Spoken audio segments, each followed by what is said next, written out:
Përshëndetje dhe mirë se erdhët të këtitari. Në këtë pjesë të dytë dhe të fundit për këtë fundjavë do të ndalemi te disa prej zhvillimeve kryesore, duke filluar nga ato të orëve të fundit, sikurse ishte deklarata për mediat e kryeministrit kosovar Albin Kurti, i cili paralajmëronte se tani më prokuroria ka të gjitha provat që ka pasur luftë kibernetike, nga ana tjetër edhe ndërhyrje të drejtë për drejtë nga Rusia dhe Serbia në zgjedhjet e 9 shkurtit.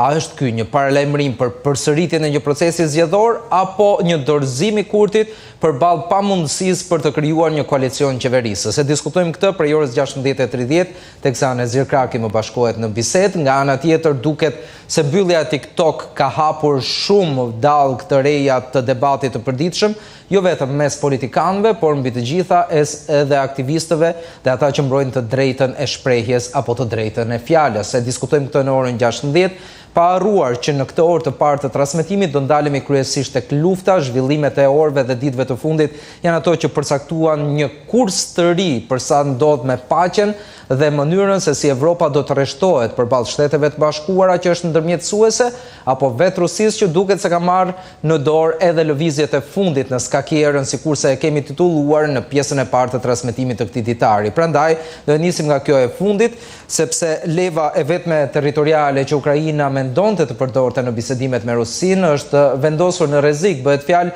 për zvoglimin e pranisë së Ukrainës në territorin Kursk. Rusia po sulmon që nga dje, duke shkaktuar shumë viktima, të paktën 20 ishin të deklaruara në mëngjes. Politikat e Donald Trump duket se nuk po ndikojnë që të vi paqja në Ukrainë, por të kundërtën. Konflikti u përkeqësua ditët e fundit dhe në një moment si ky, duket sikur Bashkimi Evropian dhe Britania e Madhe po ngrenë duar të dorëzuara. Sa intereson presidentit amerikan Donald Trump në të vërtet politika ndërkombëtare, apo ai është i përqendruar vetëm në fuqizimin e ekonomisë vendase dhe forcimin e monedhës amerikane të dollarit? Kemi të ftuar në lidhje me këtë çështje në studio ekspertin e marrëdhënieve ndërkombëtare, pedagogun Ardian Elezi. Faleminderit që pranuat ftesën zoti Elezi. Ndërkohë që në Skype na bashkohet lektori ekonomist në Universitetin e Vienës, Ilir Hajdini. Faleminderit zoti Hajdini që jeni me ne. Faleminderit po ashtu. Zoti Elezi, ja nis me ju. Duket sikur zhvillimet e ditëve të fundit janë ato që po ngjallin panikun edhe në territorin ton. Sergej Lavrov vë në diskutim integritetin territorial të Kosovës, që ai e emërton, përballë atij referendumi që është mbajtur në zonat e pushtuara të Ukrainës. Do të thotë kjo që i rikthehemi një plagë të vjetër në Ballkan? Nderuar, çdo gjë lidhet me konfliktin Rusi-Ukrainë për të arritur një marrëveshje të paqe, e cila në kushte që mi fjalë u mendua që të arrihesh me të nesme në ardhen se presidenti Trump në krye të Shtëpisë Bardhë, gjithë jemi dëshmitarë asaj që ndodhi dhe palët ndjekin një strategji të tillë që synojnë maksimizimin e arritjes në tërheqjen e tavolinës, duke lëshuar dhe teza dhe të kësaj natyre që lidhen pikërisht me duke asociuar më shumë të çështjen e Ukrainës me atë të një territori gjetë, si është zona e Ballkanit Perëndimor, më konkretisht zona më gjeostrategjike e pasigurisë gjeostrategjike si është Kosova, Bosnia-Hercegovina dhe Maqedonia e Veriut. Dhe merret për shembull kjo e Kosovës për të asociuar ngjashmërinë të saj me atë të oblasteve perëndimore, oblasteve lindore në Ukrainë, ku synimi i Rusisë tashmë është i njohur, denazifikimi sipas tyre i Ukrainës, demilitarizimi i saj, dhënia një statusi neutraliteti, armëpushimi, sikundër pranimi i realitetit dhënë sipas zhvillimeve në terren. Dhe madje qasja maksimaliste e Rusisë ka shkuar përtes saj, ku kërkon edhe dëmshpërblim për sa i përket pasojave të këtyre zhvillimeve, në mënyrë që nesër në tavolinë e bisedimit të arrijnë përmes këtyre teza maksimaliste arrin atë që janë ato synën kryesore, por kjo nuk është e rastishme. Brenda lojës madhe edhe të diskutime dhe negociata dhe diplomacisë, ku palët i bëjnë presion njëra tjetrës, duke synuar të ngjallin edhe asociacione, por edhe duke dhënë edhe inkurajuar edhe konfliktet e fjetura, aq më tepër në një zonë tektonike siç është Ballkani Perëndimor. Kemi parasysh edhe konfliktin ende të ndezur dialogun e majtur pending midis Kosovës dhe Ukrainës, po mendoj që krahasimi dhe Serbisë, dhe mendoj që krahasimi cedon, sepse Kosova është një realitet geopolitik i kahershëm, i fjalë autokton, është në tokat e veta në dallim me ato që është Ukraina. Ukraina edhe atje është bërë prej agresionit rus dhe nuk ka vend krahasimi, po kjo është qëllimore. Pra ju po thoni që mentaliteti dhe bashkësia ndërkombëtare kanë më të lehtë të pranojnë territorialitetin e ri rus përkundrejt zhbërjes pavarësisë së Kosovës. Është e pamundur që të bëhet pavarësia e Kosovës, sepse para njëherë kjo është njohur fare edhe një vullnetit të popullit të Kosovës, po edhe i njohur ndërkombëtarisht sipas institucioneve ndërkombëtare, gjykatës ndërkombëtare, të cilët e ka legjitimuar njohjen e saj dhe pavarësinë e Kosovës, dhe por është një përpjekje edhe për ta zhbërë gjithë sistemin e marrëdhënieve ndërkombëtare në tërësisht me gjithë ato karakteristikat e brëqësisë saj për hir të vërtetës, sepse koha tregoi që edhe ky sistem i dal pas luftës së dytë botërore, TKB me gjithë të organizmat, ka qenë, po themi, ide diku e pas zonja për të dhënë fund të gjithë problemeve dhe konflikteve që kanë ndodhur, ani pse në dallim me gjithë sistemet e mëparshme të ndërkombëtare që nga koha e Fesfalis, luftës 30 vjeçare e koncertit Vjenës, lidhjes kombeve e kësaj luftës dytë botërore erdhën përmes skenarëve të përgjakshëm. Kjo pas luftës dytë botërore, për hir të vërtetës dhe për pabesueshmërinë askujt nuk pati një luftë, pavarësisht që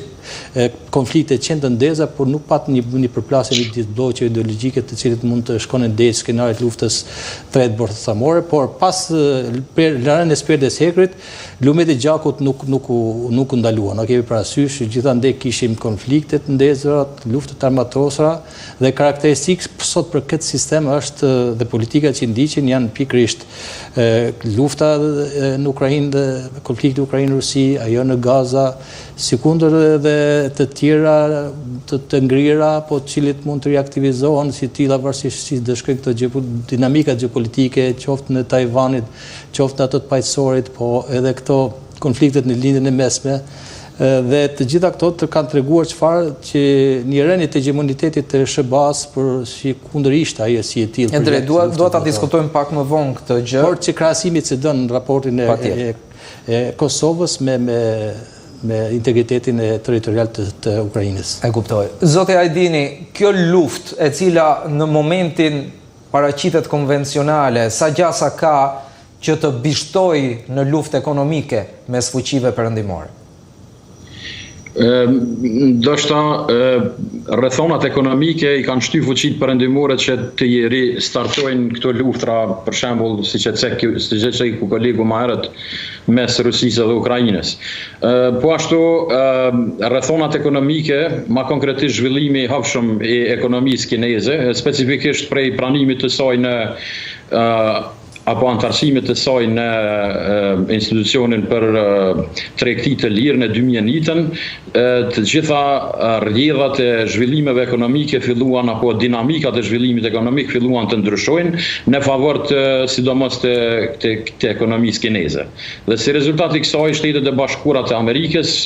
apo bota anglosaksone, të i përfshi do të thotë edhe Britaninë dhe shtetet e tjera anglishtfolse,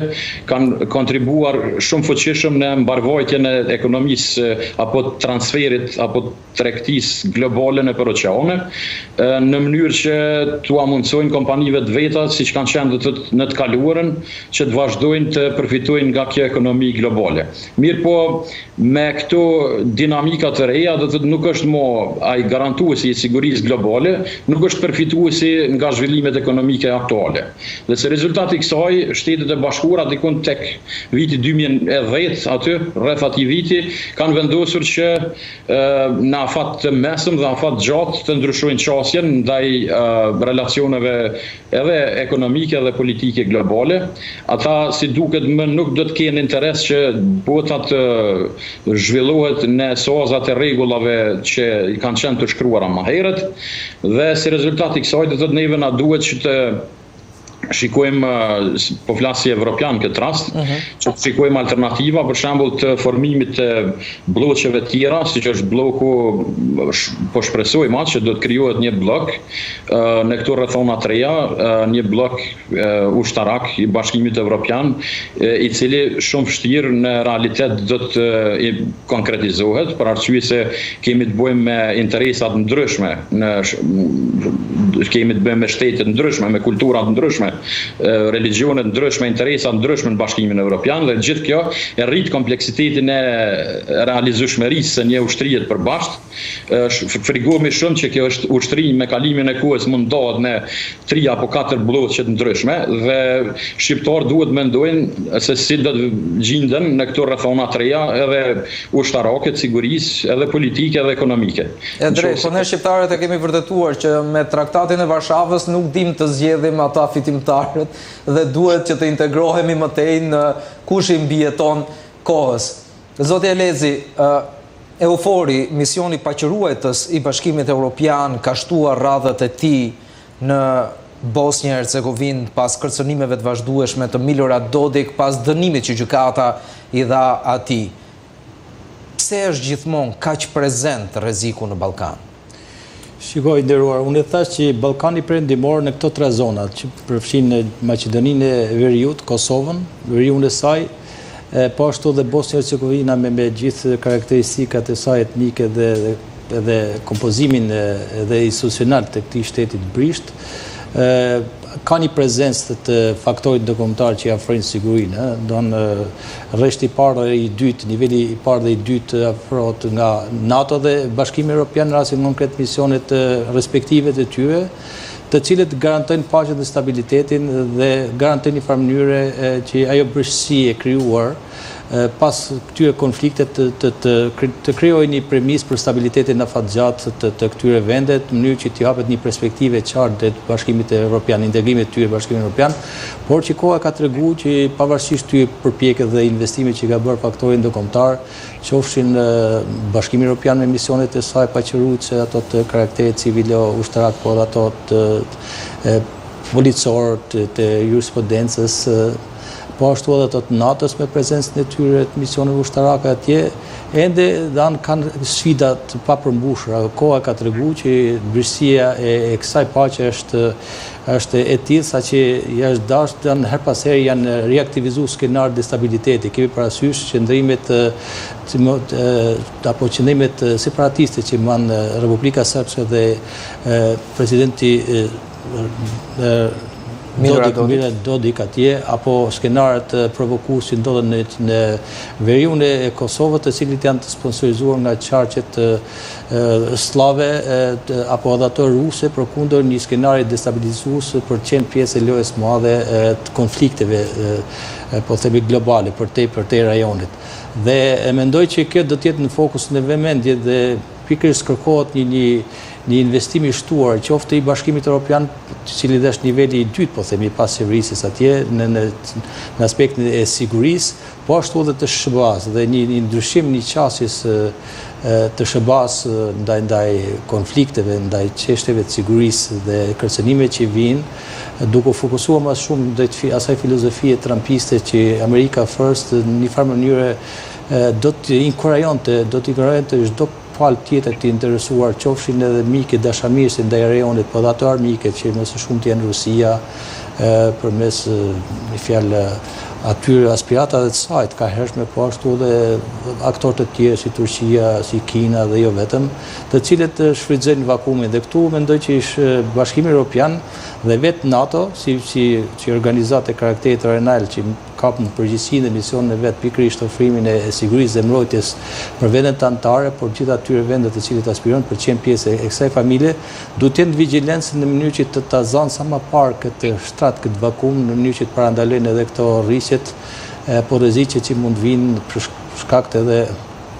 këtë lloj vakumi, këtë lloj tërheqjeve mendje, por edhe në mënyrë që të ndërgjegjësojnë jo vetëm veten, po edhe popullsinë e këtyre vendeve, këtyre shtete, në mënyrë që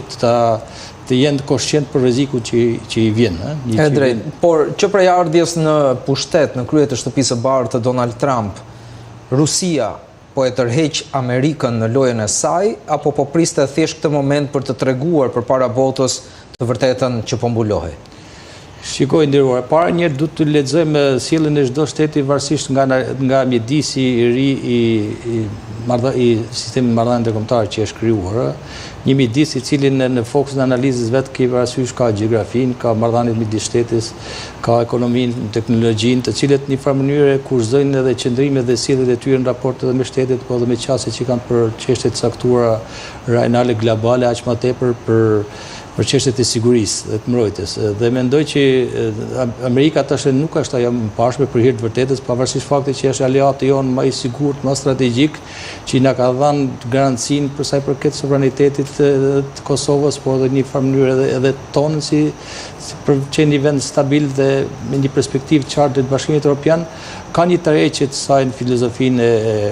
dikushme, për sa i përket Amerika si hegemon i gjithë botës, duke pranuar një farë mënyre edhe me multipolaritetin. Kjo zë fill që në hershmërinë e këtyre marrëdhënie. Kemi parasysh që po të kthehemi pas në kohë gjatë periudhës se presidenti Nixon ishte sekretari i shtetit në atë kohë Kissinger, një nga gjeopolitikët më me zë të kohës, ndërkohë që ishte në fokusin e kundërshtisë për shkak të ideologjisë i Rusia, ai i sugjeroi dhe imponoi takimin Nixonit në atë kohë me Kinën, duke pas parasysh në skenarët e ardhshëm gjeopolitik se Kina do të jetë një potencial, një rrezik i madh dhe kjo ngjalli habin për hir vërtetës, që në atë kohë filloi u rikthy edhe gjeopolitika në plan të parë, ku sot është më e dukshme, më e hapur dhe është më imperialiste, kemi parasysh qëndrimet që mban edhe çdo nga shtetet në ambicjet e tyre apo në sjelljet që kanë raportet me njëra tjetrën, por sot në dallim me presidentin Trump, president Nixon, qasja presidentit Trump është e kundërtë, në kuptimin e asaj që e shef Rusin jo si armike, kemi parasysh retorikën dhe narrativën që përdori me Bashkimin Evropian. Po, është më e lehtë të diskutosh me Putin, tha ai, se sa me të tjerë. Por që tenton të bëjë një lloj aleanci, një lloj qasje ashtu me Rusin në raport me kërcënimin që është Kina, në dallim me qëndrimin që kishte presidenti Nixon, sepse e shef në plan afatgjatë. Rusia sot është një fuqi rajonale me një ndikim të madh që në rajonin e lindor dhe Eurasiatik, po dhe me ndikimet edhe më të përtej saj, po kërcënimi më i madh është, kemi parasysh, është Kina, e cila është për hir vërtet është një gjigant ekonomik, po e cila po shpërfaqet me ndikimet e saj gjeopolitike, gjeostrategjike në gjithë botën. Ne kemi parasysh në Amerikë, në Afrikë dhe gjithë paqësorin, kemi parasysh edhe konflikti i mundshëm që mund të jetë për Tajvanin, dhe Kina shihet si kërcënimi kryesor, dhe gjithë retorika dhe narrativa e presidentit Trump ka ndryshuar, duke thënë që ne do marrim interesat e Amerikës kudo që jemi, duke sensibilizuar gjithë aktorët dhe gjithë alat të saj që të kujdesen për vetet, të investojnë për mbrojtje në mënyrë që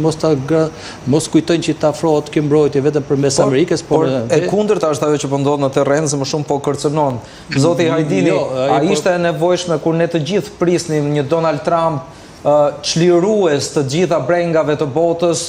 pushuesin e me njëherë që brenda 24 orëve paralajmëroi të luftrave të mëdha,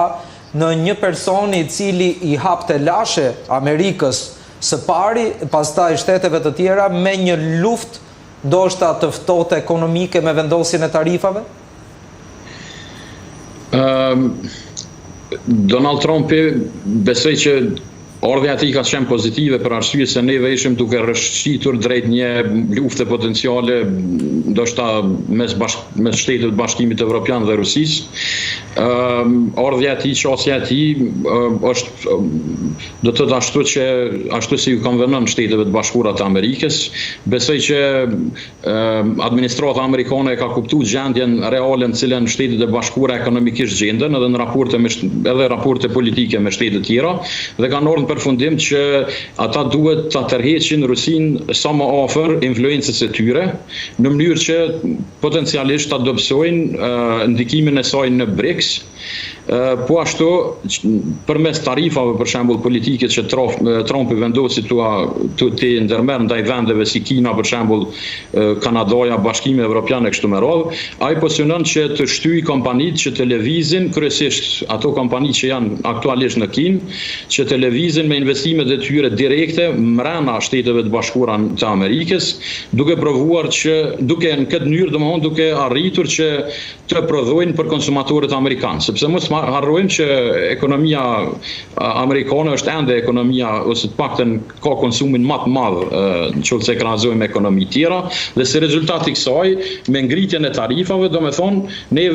Trumpi u apamundson kompanive që operojnë në vende të tjera që të eksportojnë në Amerikë ose u vështirëson atë. Dhe në këtë mënyrë i shtyn ato që të bëjnë investime direkte në SBA. Dhe në këtë mënyrë Trumpi arrit që ta përgatit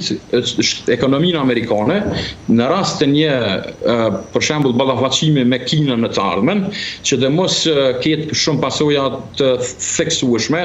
negative në ekonominë e Shteteve të Bashkuara. Do të thotë, nëse shikojmë periudhën e Covidit,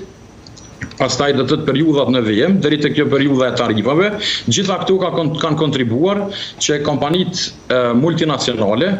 edhe amerikane, edhe tuaja, që me kalimin e kohës të fillojnë të përcaktohen, të zhvendosen, qoftë në vende tjera nga Kina, qoftë në Shtetet e Bashkuara brenda, sepse sinjalet afatmesme janë që Shtetet e Bashkuara në aleancë me vende tjera të Azisë dhe potencialisht, mundësisht, me një indiferencë të Rusisë që të fillojnë të miren më konkretisht me Kinën. Do thotë e dim situatën mes Kinës dhe Tajvanit dhe e dim edhe ashtu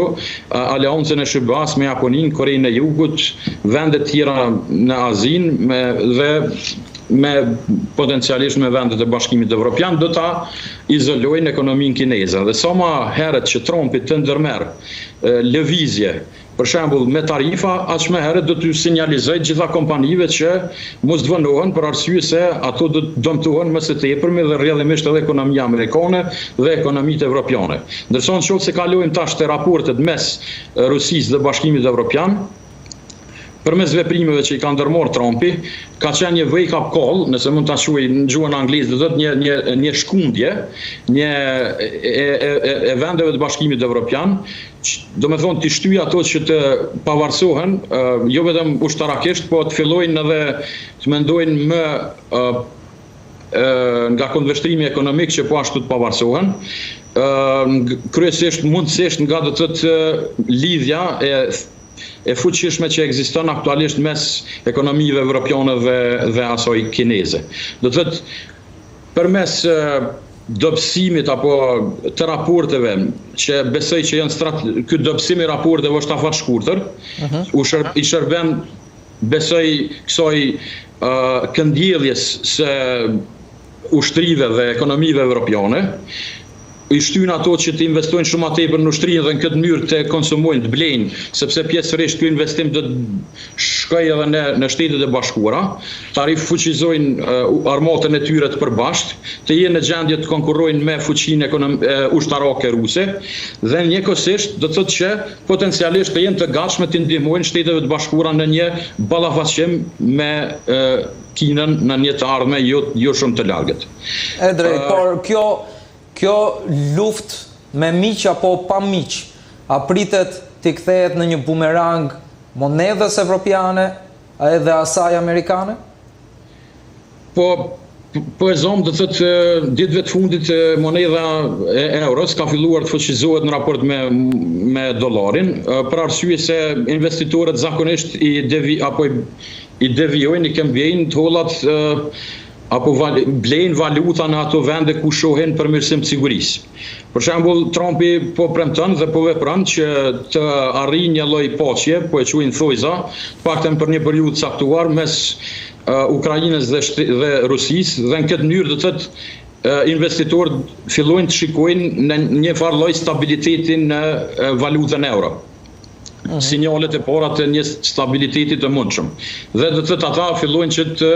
investojnë, blejnë, do të thotë valuta, të mbajnë edhe valutat e euros. Dhe kjo ndikon do të thotë menjëherë në një farë lloj, po ashtu vendimet e Trumpit për tarifa ndikojnë në zvoglimin e besimit të investitorëve në valutën e dollarit. Do të thotë këto dy veprime dhe edhe nëse shikojmë për shembull vendimet e Gjermanisë në fund që të rrisin investimet në sektorin publik dhe të kenë një farë relaksimi fiskal, do të thotë kanë ndikuar që së bashku të rrisin besimin e investitorëve ose të ndikojnë pozitivisht në besimin e tyre ndaj euros dhe pak a shumë të dobësojnë besimin e tyre në dollar, por që mos harrojmë që rrëmja e vlerës së dollarit për shembull ndikon pozitivisht në rritjen e eksportit të produkteve amerikane në tregjet e huaja dhe nuk do të thonë domosdoshmërisht që ndikon negativisht në ekonominë amerikane. As mbi vlerësimi i valutës së euros nuk ndikon domosdoshmërisht pozitivisht në zhvillimin ekonomik të Bashkimit Evropian. Mund të ketë në fakt efekt të kundërt. Do të thotë sepse ndikon negativisht në eksportet që as shumë varet Evropa nga to. Zoti Hajdini, faleminderit që ishit me ne në këtë transmetim të drejtë për drejtë. Kënaqësi. Faleminderit. Zoti Lezi, ndalem sërish tek ju, përmend pak më herët Kina si një faktor i cili kërcënon me ekonominë, por me gjasa kërcënon gjithashtu edhe me ushtrinë. Jemi të gatshëm të përballemi edhe në formë ushtarake, thot Xi Jinping, përballë të gjitha sulmeve që na vijnë nga të huajt, pa përmendur drejt për drejt Amerikën, por thekson se ndjenja separatiste që po shtohet në Tajvan duhet të ndalet një herë për gjithmonë. Po, Tajvani ka qenë një mollë sherri në kuptimin e një konfliktit të mundshëm midis perëndimit, botës atlantike dhe Kinës, dhe pavarësisht statusit të saj dhe zhvillimit që i ka rrit Tajvani, po kjo nuk është në fjalë arsyeja, mendoj që arsyeja është aty që u përmendë, edhe këtu lufta tregtare që i bëhet midis dy superfuqive sot, dhe duhet pranu ky realitet i ri gjeopolitik dhe geostrategjik marrëdhënie ndërkombëtare, ku sot nuk është më SBA-ja hegemoni botës i vetëm, po ka dhe një të dytë dhe fuqitë të tjera renale, dhe sot kjo lufta tregtare me fjalë që bëhet përkundër tarifave që vendos Trumpi sot si një nacionalizëm ekonomik për të mbrojtur interesat ekonomike të Amerikës përkundër ekspansionit kinez, gjithandej është kërcënuar në dyrë të Amerikës. Kemi parasysh superprodhimin e marrë eksporteve që janë në SBA, po ashtu në Meksik, në Panama e të tjerë, çfarë tregon këto janë premisat për një përshkallëzim të një konflikti të mundshëm, sepse po të kthehemi pas në historinë edhe analizën e konflikteve dhe lufta, pse popujt kombet shkojnë në luftë, mes të tjera është një nga arsyet është edhe kjo lufta ekonomike, dhe këtu jemi përpara një konflikti të mundshëm, kuptimin po ta egzagerojmë si analizë, për shkak të asaj përshkallëzimit të madh kinez që ka në tregjet botërore. Kemi parasysh strategjia kineze gjithandej është për rrugën e mundafshit, qoftë drejt Bashkimit Evropian, lindjes mesme Afrikës, Amerikës, ka ngjall panik në tregjet globale, ku ajo po bëhet përcaktuese për sa i përket gjithë ofertës mallrave, po është përcakton bursën në nivelin e çmimeve dhe është një kërcënim për hir vërtetës edhe për ekonominë amerikane, dhe nisur nga kjo gjithë fokusi i vëmendjes së presidentës Trump është përqendruar tek Kina, dhe në analizën e skenarëve të ndryshëm është që zoti Trump ka parashikuar dhe arritjen e marrëveshjes paqes sa më shpejt me Rusinë, në mënyrë që të jepet fund kësaj lufte, në mënyrë që ta afrohet të perëndimit dhe ta bëhet si aleat saj përkundër një rreziku që mund të vijë nesër nga Kina. Kemi parasysh këtu që është një histori e krijuar prej shumë vitesh që është shumë më vështirë për ta zhbërë me një dëshirë apo me një qëndrim. Por mendoj që jemi para këtij skenari. Apo përfiton zoti Lezi Trumpi në këto kushte nisur nga fakti që Gjermania e pas zgjedhjeve nuk ka ende një koalicion të fortë për të krijuar qeveri solide? Me sa dëgjova së fundi ka krijuar pa partinë e djathtë ekstreme, po parë në këndvështrimin e Brisht, po parë në këndvështrimin e aleatëve strategjik evropian, cilët janë aleatët kryesorë të SBA-s, mendoj që Trump du ta mëdërojë dhe qëndrimet e veta, dhe koha ka tregu pikërisht pas ardhes në Shtëpinë e Bardhë ka nxjerrë disa urdhra ekzekutimi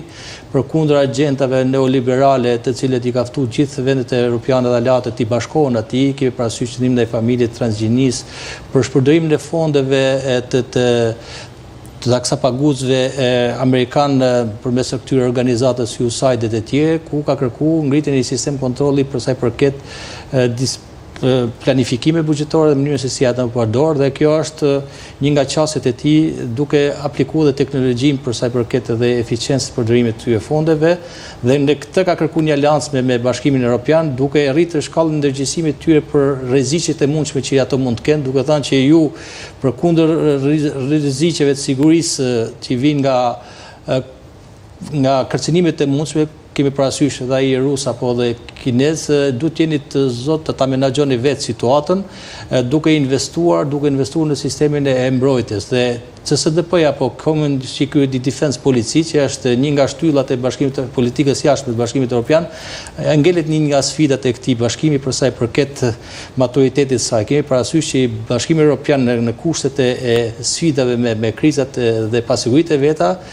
ka iniciuar i krijimin e kësaj shtylle gjatë periudhës qeverisë të presidentit Mitterrand dhe Jacques Chirac dhe presidentit Blair në atë kohë, pikërisht nga frika e një tërheqje të SBA-s nga Evropa, largvëmendjes saj dhe krijimi një vakumi, duke pas parasysh kërcënimin që mund të vijë Rusia, dhe pikërisht kjo iniciativë ishte nisur nga këto konsiderata, dhe kjo nuk ka se ka ngelur në letër, por gjithmonë çështjet e sigurisë dhe të mbrojtjes së Bashkimit Evropian janë besuar NATO-s, një organizatë umbrellë e mbrojtjes kolektive, të cilët në vetvete ka gjithë shtetet anëtare të Bashkimit Evropian, ndër të tjera. Dhe për të saj ku edhe ne jemi pjesë e Ballkanit, për pjesë e saj, dhe çështjet e mbrojtjes së sigurisë i garanton ajo përmes NATO-s në kuadrin e marrëveshjes Berlin Plus, që sa herë që i dëshiron një nga vendet e Bashkimit Evropian të mbrojë veten apo edhe si grup mund të përdorë edhe asetet dhe infrastrukturën e NATO-s përkundër përballimit këtyre sfidave, por kjo nuk është mjaftueshme. Dhe situata ky boshllëk i krijuar e ky vakum që ju po përmendni, me sa duket po përsëritet ndërmjet Bashkimit Evropian edhe Shteteve të Bashkuara, a rrezikon ta lërë Ukrainën vetëm? Apo është një nga skenaret, nëse do kemi një tërheqje SBA-s ashtu siç duken gjasat në kuptimin e asaj që proklamohet si tillë, por nuk mendoj që SBA-ja do ta lëjë vetë Ukrainën, dhe ajo do të kërkojë të ulet në natyrën e bisedime me kushtet të cilët i imponohen, ku zoti Trump kërkon niset nga parimi po themi pragmatist, realist i sjelljes së shtetit raportet me njëra tjetrën, parimit më jep t'jap. Do thotë që unë kam dhënë me fjalë mbrojtjen logjistike ushtarake për sa i përket luftës dhe asaj të cilët është kërkuar gjatë këtij konflikti, ndërkohë që si dëm kolateral u kërkoi përdorimin e mineraleve të rralla, të cilët në gjykimin tim, me fjalë qasja e Trumpit ka qenë shumë realiste dhe zgjuar smart, në fjalë është një lloj garancie që jepet edhe Ukrainës vetë për sa i përket mos garantimit të sovranitetit të saj përkundër një agresioni të mundshëm rus në të ardhmen, sepse duke qenë një prezencë amerikane aty, ajo do të mbrojë interesat e saj ekonomike përmes këtyre mineraleve, në një farë mënyrë do të japet një lloj garancie, do të thonë përmes këtij dëmi kolateral, po themi, cilët si mjet i përmbushjes atij detyrimi që ka Ukraina ndaj aleatëve dhe kryesisht SBA-n, duke ia dhënë këtë, dhe besoj që jemi afër kësaj marrëveshje ku presidenti Zelenski do ta frymos marrëveshjen për t'ia dhënë atë. Por nga ana tjetër, në rast se do kemi një skenar tjetër tërheqjes të SBA-s, do të kemi edhe një mundësi që vetë BE-ja dhe NATO të shfaqen në profilin e tyre si aktor të rëndësishëm marrëdhënie ndërkombëtare dhe për çështjet e sigurisë, përballen me këto dilemat e sigurisë dhe pasigurisë, në mënyrë që ato të rrisin aftësitë e tyre edhe mbrojtëse, përmirësimin e infrastrukturës dhe zë të tillë ka pas. Kemi parasysh deklaratën e presidentit Macron, i cili përmes garantimit të ombrellës bërthamore për Francën dhe Britaninë, cila është, ajo mund të afrojë edhe vendet e tjera të Bashkimit Evropian, ku duke kërkuar për tyre rritjen e shkallës angazhimit për investimin planifikimin buxhetor në zërat e buxhetit për armatimin, dhe një gjë e tillë ka qenë sinkron edhe Polonia, e cila ka çuar këtë nivelin e GDP-së saj deri në 45% të saj, po ashtu edhe vendet tjera nga 32 vendet anëtare të Bashkimit Evropian, anëtare të NATO-s, 27 për tyre kanë kapërcyer këtë limit, por fundet dhe shumë e rëndësishme është edhe deklarata e fundit të kancelarit të ri gjerman, i cili i ndërgjegjshëm e vetëdijshëm për shkallën e rrezikut që mund të vijë nga një, po themi, nga një potencim rus edhe në Evropë ka kërkuar edhe rritjen e buxhetit të Gjermanisë për sa i përket armatimit, ku sot nga 300 milion të shkojë edhe triljard të tillë dhe të dali përtej kujt, përtej edhe limite dhe kufizime që i vjen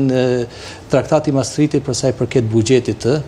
të këtij vendi, sepse janë disa kufizime buxhetore për sa i përket edhe nivelit borxhit publik që nuk do të kapërcehen, janë kriteret e konvergjencës dhe në kushtet e një situate të tillë të pasigurisë dhe të ekspozimit ndaj këtyre rrisjeve, kuptohet një shkallë ndërgjegjësimi i këtyre shtete për sa i përket këtyre çështjeve është shumë i mirëpritur për treguar një farë mënyrë që vendet e Bashkimit Evropian, po edhe të NATO-s, janë të vetëdijshëm për ata që kërkohet në mënyrë që të përshkallëzojnë edhe ndikimin rus dhe kinez në Bashkimin Evropian dhe gjithë këto vende, sepse po të kemi tërheqje e tyre, po të kemi të Bashkimit Evropian, afër mendsh këtë vakum dikush në logjikën e luftës dhe konfliktit ta plotësojë dhe këtë ta bëjë Rusi, ta bëjë Kina, po edhe aktorë të tjerë të cilët e shfrytëzojnë më së miri për zonat e tyre të influencës të vakumit. Një matricë matematikore shumë komplekse kjo që kërkon angazhimin e të gjithë për ta çuar drejt rrugës. Skenar më tej për parashikimet të cilët edhe ato të cilët merren me këtë punë